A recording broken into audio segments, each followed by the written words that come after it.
There comes a time when the space you have just isn't big enough. We've got this old shed in the back of our garden. Problem is, that inside the shed isn't quite weatherproof anymore.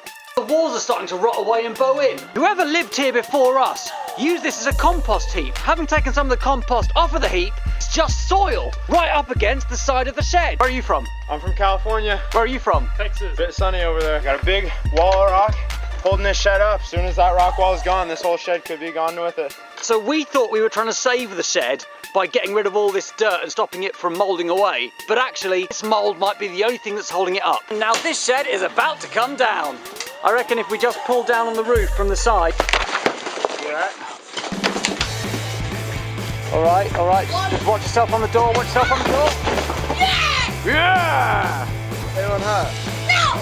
Let's destroy it! How much stinking fun was that? So we are now jumping on top of the shed that was once there. Lads, I'm impressed. Dudley Hill Youth, guys, Dudley Hill Youth. Right here you get an idea of how the foundations for this shed are going to look. We've got lots and lots of this pea gravel spread over quite large stones like this, and then 10mm gravel used to level to approximately the right depth for the stones, and then some sharp sand underneath to get it just right. Of course, it's all compressed and stuff before the stones are laid. Savage! Of course, the proper way to do this would probably be to add to the existing concrete foundation, but its rear access to the house is difficult. This is also a good option. The PVC is because eventually the new studio is just going to go on top of these slabs without any additional flooring. Let's get the spirit level and check. Well, that way around is not too bad. A little bit more suspect this way around, but that is now so close. Here's a bunch of wood in my conservatory. Bits of old shed and my first ever frame. We're using chunky tannalized gravel board as like a barrier. This is going to form the frame that goes beneath the frame that I'm building with the studs. Pretty resistant to the elements, so it should stop the rest of this from rotting. As long as the inside stay dry, that stays dry. This doesn't matter. Bugs don't like this. For those of you who are fans of my epic audio, this is a moment that you're going to treasure forever. Don't ever complain about my audio again, or the camera shaking. Developing quite a collection of building blocks for the Joltlets. 2 of them. I'm actually being quite organised about this. We've got rough plans, more detailed plans. I've even drawn all the different bits of wood I'll be using. And there's maths. Plan view, front view, rear view, side view. Scribbles! Always wear these because that kills your ears. I got this tape measure for 99p from a charity shop. Retro! To be fair, I did buy all the studs new from Wickes. Believe it or not, it's actually quite difficult dragging massive great panels like this through your house. So I'm using a skateboard to help. Like and subscribe if that's the best use of a mini skateboard you've ever seen. When we get out to the garden though, it's just kind of a case of dragging it the rest of the way. And as you can see, the rest of the shed's starting to take shape. This post's even strong enough that it can support the weight of that for now. This used to be one smaller pent shed, but I had to chop this in half to kind of transport it. But I'm reinforcing it with tannalized stud, and I couldn't decide what kind of shed I wanted to build. So I decided I was going to build all of them. I was lucky enough to come by a bunch of this really heavy timber. Originally used for transporting heavy goods on heavy goods vehicles, which is how you transport heavy goods. This lot and the pieces already over there only cost me 20 quid in total, which is a bargain. So I'm using them to support bits of this old frame. I say old, it's only 2 years old, but it only cost me 50 quid, so it's an absolute result. It saves me doing a lot of panelling. I found these in the skip, and I didn't realise this at the time, but they're actually quite expensive. About 40, 50 pound a pop, and I've got 2 of them and a half. So I'm going to use them to clad the front of the shed. Nice big doorway here.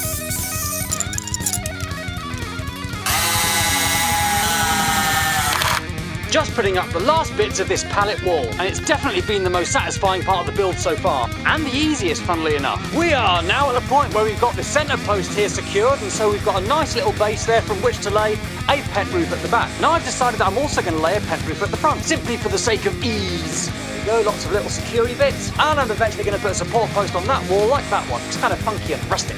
I may not have a nuclear bunker under my shed, but it's rustic. You jelly, Colin Furs? You jelly? Actually, to be fair, he's probably not jelly, because his is probably a lot better built than mine, but anyway, there's a mark on here just now that I was... What the basic rule of construction work is, measure once and quit telling me when to cut. There it is. Measure once, cut where it feels right.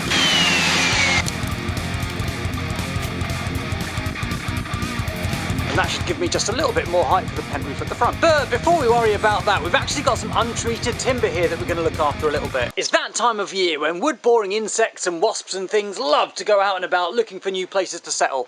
I actually just made that up, but it made it sound more urgent. And we're going to use what's in this box to help us. There's a lot of boxes in this box. There we are, some nice wood treatment. Wet rot, dry rot, baby killers! Anyway, let's get going. Literally as much of this ending up all over the floor as there is. I know you're really meant to clean the wood off first, but I'm not going to bother with that. Mostly just me being lazy. This stuff isn't as smelly as the other stuff I once used. Kind of makes me wonder if it's going to be as good or not. Thankfully I haven't screwed these down yet, so I'll be able to get to the tops of these studs. The good thing about this build is that there is no untreated wood in contact with the floor, so the only danger we really have of it getting too wet once it's cladded is the rain hits the ground and splashes back up again. A day or so later and the beams are now fully screwed in and secured to the roof, and I've started putting bits of the old shed roof on top of this shed. Studio. It's a studio. Quite like that shot there with a little bit of kind of lens glare thing. Ooh, artistic. I'm really happy with the way this is starting to look. It's starting to kind of look like a studio now. Okay, maybe it's not, but it's almost got a roof. To be honest, it's probably less of a shed and more of a pick and mix from the skip. Skip and mix. Skip, by the way, is a giant refuse container which you dump all your rubbish in when you're done with it. Oh, this is heavy. Up we go.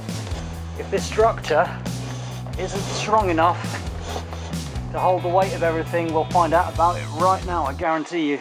I cannot believe how heavy that was. To get it to the point where it will balance, and then there's a good piece of OSB board. And what is exciting for me is that it is now raining and this part of the roof is keeping me dry because we've got a polythene sheet over it. At this point it is really satisfying that I can stand under this and just not get wet. You can see some of the water is collected, look. Bloop, bloop. That's how ditto would look. Imagine the water in pink. Now where do we go from here? Well, this polythene sheet is going to in fact stay on, and over the top of it we're going to put some of this stuff. Corrugated bitumen, Eugeline or some other generic brand. That's how corrugated bitumen stuff looks. Now the whole point of this project is kind of recycling stuff, upcycling stuff, reusing it. And this is Eugeline that was on the old roof. This roof is going to be tremendously similar to that roof in that we're going to cover it with some kind of sheeting material, possibly plywood, because I want to try using something different. To be honest, that's part of the purpose of this studio. I want to be able to experiment with different types of materials and just see what I can do, because I've never done it before. I think I'm going to save this big bit of shed for the door, because actually I've left rather a lot of space for a nice big door. These large pieces of polycarbonate right here I think are absolutely perfect to clad the front of the studio. It means I get a little bit of natural light in. Even though it looks a bit tatty, I'm sure it'll clear up as it gets weathered over time. I probably will scrub down the back before I actually bolt it on though. I've still got bits of polycarbonate left over which are going to do quite nicely for these windows, I think. These beams have also been screwed in, and these bits of plywood which I found in a skip were kind of mouldy, so I've rubbed the mould off and I'm just giving it a quick coat. The singing helps, guys. The singing helps. This is the reason why I haven't been posting for the past little while. I've been doing this as well as kind of catching up on my job as a husband and a father. And here's a bit more free wood from Gumtree and insulation from a skip braid. Even got some of that Knauf wall stuff. I wonder if people think I just get really cold in my car. And most of the wood in the car were these floorboards. Floorboards are phenomenal for this. Basically, they're tongue and groove, so I've been using them to board up part of this side of the shed. This is the tactical part of the shed. Now, I don't mind that there are little cracks because part of the floorboards are broken. For a start, they were free, which is a good reason not to mind. But additionally, there's going to be a membrane on top of this, and then some corrugated bitumen. This stuff. I think the bulk of this sheet material is going to end up cladding this wall right here. Initially, I'm not too bothered about getting the outside looking nice. I'm just bothered about getting it airtight-ish. Thanks very much to the guy in Horsforth, by the way, who donated these to me. I'm treating it once with this stuff before it goes up, and I'm going to give the whole thing another paint before I put the membrane on top. Nails. When I've got enough of them denailed, I'll just treat a whole bunch at the same time, because then, in theory, none of the stuff is wasted. It's only going to splash onto the floorboards below.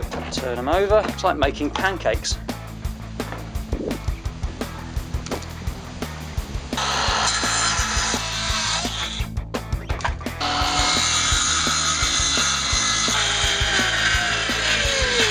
Now, I don't know a darn thing about doors, but for now, that's a snug fit. Maybe too snug. I'll have to look into how doors work. We've taken the screws out of these hinges and we're going to use them. Lefty loosey, righty tighty. I am ever so slightly proud of this. This is the first time I've ever hung a door, and what's amazing is I've actually made a door as well. I know you're not meant to be prideful. Look at it. It opens, it closes, it's genius. It's really just struck me that this is now reaching a point where I can actually do things inside it. Cut some of this to size to use for a window. Not sure how that's going to go yet, but you get the idea. I genuinely cannot believe that that opens and shuts. Should probably stick some kind of a handle on it. I've used some of the insulation, some of that kind of woolly stuff. Knauf, that's the name, Knauf. And I've shoved that into the wall right over here, and I put something over it. Now, there used to be an IKEA wardrobe in one of our rooms, which we were trying to get rid of for free on Gumtree for ages. So it's now here. Waste not, want not, that's what I say. Someone also gave me this shower door out of a skip, and I'm trying to work out how to turn that into a window. And with the door and the window starting to be windowy, I'm actually going to sweep up some of this rubbish now and see what floor space we have. Because why not? And I've been thinking about carpet, because the concrete floor is going to be quite cold. I've also been experimenting with this weird foamy sort of stuff. Now you can kind of tell the bit where I started, where I went a little bit crazy, and then just now I was a little bit more sensible and conservative with it. But it was so much fun. I know there are still 1 or 2 gaps around the sides, and that there's a massive gap kind of where the roof is, there, and there, and there, and here. Okay, so there's still quite a lot of gaps, but nevertheless, I think I'm going to start getting some underlay down. Let's make some space for underlay. And the floor's kind of sort of swept. I have so little clue what I'm actually doing here. This is funny. Going to be a piece of wall eventually. Nice piece of underlay. 20 quid for that from Gumtree. Decided to put a plastic sheet underneath the underlay because, I don't know, it just felt right. Basically, I've just been and bought a carpet. This one here. And the nice man in the carpet shop and I had quite a long chat, and he explained to me that when you put plastic down on concrete, it tends to sweat. So I've taken the plastic off, it's out there, look. And I've also taken up the underlay as well. Now the guy, he said that even though this stuff is recycled, it's been treated with bleach and all that, there's often some kind of bacteria in there. And if it does get wet, then it means the bacteria can grow and get smelly. So for now, I am just gonna go with this gel-backed industrial commercial carpet stuff. The good news is that I just spilt a whole bunch of that wood preserver on the floor, so that should probably help to keep the bacteria at bay. I'm just learning so much stuff about all these kind of things, it's brilliant. Alright, let's throw down some carpet. I'm not going to bother doing the usual carpet fitting sort of stuff. I want to be able to take it up and look under it to check for mould. A really nice big bit of carpet, it almost fills the whole floor. I rather affectionately refer to this bit that was slightly bigger than the rest of it as a dog's ear. It's a windy day today and we've just added a little bit of felt to this roof. New sheet of corrugated bitumen stuff as well. And we're adding a 3rd hinge to this door. And once that's on, we can put that on permanently.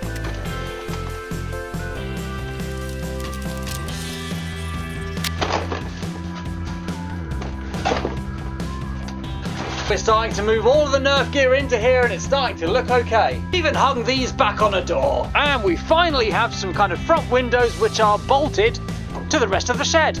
I think they're straight, kind of. I felt like it was a good thing to do to reinforce the door. So I chopped up a big old plank and stuck bits of it all around the edge. Of course, a normal person might have made like a door frame first and then cladded it, but I had the cladding and then made the door. And I've also painted it with some anti-weather stuff. Brio seal, it smells lovely. Also got some free sheeting material, plywood, and I've got various doors, gates, and other bits of garden fence, again, which I've just seen people about to throw away, so I've asked for it. And I've strategically placed that around the outside of the shed, simply to deflect muddy splashes from the ground away from the base of the shed, thereby hopefully reducing rot and prolonging its life.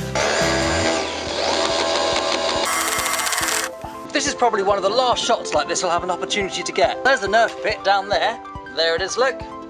Door. Oh, don't the Nerf pit look deep from up here? Comment if you understand the reference. Oh, okay, das mache ich in ein paar Minuten. Just close that back up there. See, really what I'm doing here is no more complicated than building with Lego, to be honest, except that you can't fall off a Lego tower. I prefer this to how it was before. Before I had that piece of shed, and there's another piece of shed probably underneath that one down on the floor somewhere, which made this area here a bit wonkier than I wanted. Basically made it difficult to put like a box on the end of the rafters. What I want to do is put another kind of box thing on the end of these rafters like I have done over there. Really can't see this very well, but you get the idea. And as if by magic, the door also now contains insulation. Lots and lots of offcuts, which are pretty much everywhere else as well. I've deliberately left a bit of stuff up here uninsulated to allow a draft through, so we're not building up any condensation. Not that there's much risk of that anyway. But what's really, really nice is that it's raining outside and it's cold. but it's warm in here, thanks to this heater. I found a mouldy old table in the other shed, so I cleaned the mould off, treated it, and put it back together, and it's now my worktop. It's genuinely crazy how many doors there are on the inside of this shed, and some of the shelving has real character. Pretty much all of the furniture in here was picked up for free, and I'd like to say a massive thank you to Foam Blast for putting me onto this lighting here. These Barina LED integrated fixture light strip things are absolutely fantastic. I had to order them from America. They did cost about £60-ish, but I've only got 3 of them up so far, and they are absolutely phenomenal. Yes, that is duct tape. I ended up fitting 2 bolts onto the door, one on this side and one on that side. Dark and wet out here. I feel fully vindicated in screwing all of this other wooden stuff to the side of the shed. That is now rotting at the base, and my shed isn't. Replace it in the spring and we're all good. The roof is holding up tremendously well against all of this weather, and we do get a lot of weather here in the UK, believe you me. There is definitely still some work to be done, and maybe I'll make some updates on that later, but I've had so much fun making this. But the result is that I've got a beautiful workspace, and I'm really excited to see what I can do with it. I really hope you've enjoyed watching the process of me building this, but I also hope that you'll be a little bit inspired. I didn't know about any of this stuff before I started, and to be honest, I was this close to just buying a shed, but instead Mrs. Jolt and I decided that I could have a budget and then just go nuts and try and build my own. To be fair, she did make me build a gate first just to demonstrate that I was capable of building something like this, but with a bit of planning and a bit of determination, you really can do pretty much anything you want. And what's amazing about this is that we were well within budget, but as well as the shed, I've still got all of the power tools and all of the equipment that I bought to build it, and the experience of having built it. And to be honest, I think I've ended up with a much better shed than if I'd just gone out and bought one. So if you're thinking about doing something and you're not sure if you can do it, then just go for it. Do some research, get started, and make it happen. Without going to Barack Obama on anyone, yes you can! Yes, you can! That's right, Mr. T-Rex. Thanks very much for watching. This is Justajolt signing off.